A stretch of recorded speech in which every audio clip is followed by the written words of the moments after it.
पर इस मिनिस्ट्री की शुरुआत इतनी आसान नहीं थी। हमारे आत्मिक पिता प्रॉफेट बजिंदर सिंह जी को बहुत कठिनाइयों का सामना करना पड़ा, पर जैसे हम सभी जानते हैं कि प्रभु यीशु मसीह ने कहा, मैं तुम्हें ज्योति बनाऊंगा जो पूरे देश को, पूरे संसार को रोशनी देगी।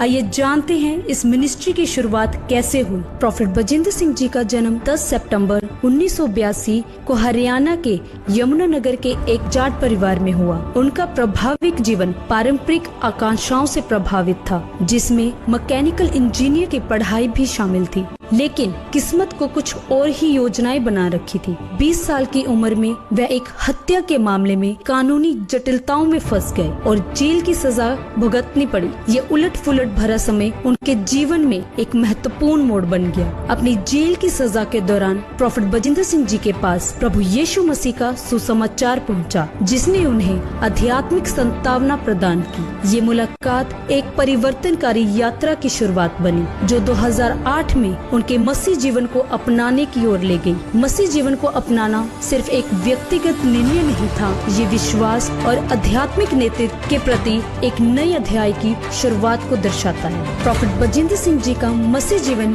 परिवर्तन एक गहरे आध्यात्मिक अनुभव से भरा था। उन्होंने शुरुआती संघर्षों के बावजूद अपने नए विश्वास को अपनाया और मसीह समुदाय में अपनी जगह बनाई। उनका दृढ़ संकल्प उनकी भविष्य की मिनिस्ट्री की नींव बना। 2012 में प्रॉफेट बजिंदर सिंह जी ने अपने समुदाय में रविवार की प्रार्थना बैठकों की शुरुआत की, जो जल्द ही लोकप्रिय हो गई। इन बैठकों ने लोगों को आध्यात्मिक मार्गदर्शन और उपचार के लिए आकर्षित किया, जिससे उनकी लोगों से जुड़ने की क्षमता साबित हुई। 2015 तक उन्होंने चंडीगढ़ में the church of glory and wisdom की निर्वेद संभाली। उनके नेतृत्व में चर्च तेजी से बढ़ा और लाखों सदस्यों के साथ एक प्रमुख मिनिस्ट्री बन गई। उनकी सहानुभूतिपूर्ण और दूरदर्शी शैली ने इस विस्तार में अहम भूमिका निभाई। स्थानीय प्रार्थना बैठकों से बड़े मंत्रालय तक की यात्रा में प्रॉफेट बजिंदर सिंह जी ने कई चुनौतियों का सामना किया,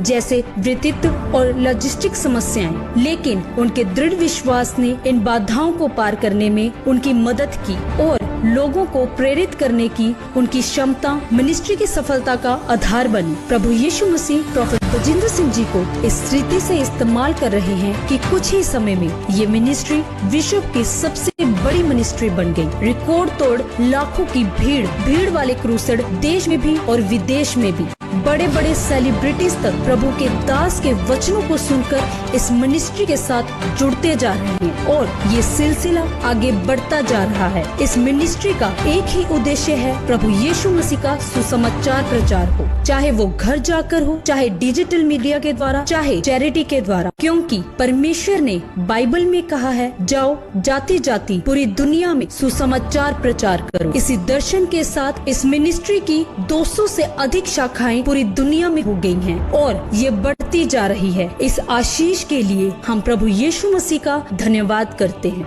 हमें विश्वास है कि आज आप जब हमारे साथ इस दर्शन में जुड़ेंगे तो प्रभु आपको, आपके परिवार और आपके साथ जुड़ी हर चीज को आशीष देगा। तो आइए उस महान परमेश्वर का तालियों के साथ उस परमेश्वर का स्वागत करते हैं, क्योंकि बाइबल कहती है, यहोवा का धन्यवाद सारंगी के साथ करो, 10 तार वाले बाजे पर उसको भजन गाकर स्तुति करो, उसके लिए एक नया गीत गाओ, उत्तम रीति से बाजा बजाओ और जय जयकार करो।